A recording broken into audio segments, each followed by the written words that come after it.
man was astonished to discover that on the opposite side of the desolate canyon stood a beautiful woman. Although they were 8,000 meters apart, her perfect figure was still so captivating. He intended to look at her for a little longer, but the woman seemed to have noticed his presence. She immediately stopped what she was doing and turned to look at him. However, the man's gaze instinctively dodged, because someone had once told him, no matter what happens on the opposite side, never interface and never attempt to communicate with them. This was a watchtower built on the edge of the canyon, and the man was the new guard stationed there. But strangely, despite there being no one around for miles, various weapons and equipment were placed next to the watchtower. The previous guard had mysteriously told him that it was to prevent whatever might be in the canyon from coming out. This made the man even more confused. What could there possibly be in this empty canyon?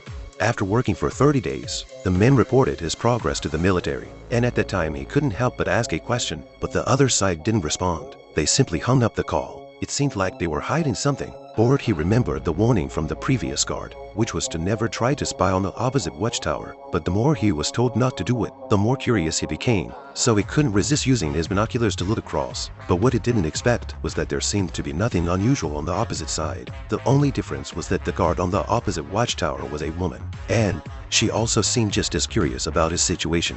What surprised him even more was that this woman actually took the initiative to contact him. She attracted his attention with the sound of gunfire. When he stepped outside and looked across with his binoculars, the woman had written down what she wanted to say on a piece of paper. Because they were too far apart, this was the only way for them to communicate. The first thing the woman wrote was asking for his name. After a moment, the man replied to her in the same way. Then the woman pulled out a CD and played some music. However, just as they were enjoying their conversation, an anomaly seemed to appear in the canyon. The man immediately grabbed his rifle and looked down, and to his shock, he discovered something terrifying he'd never seen before.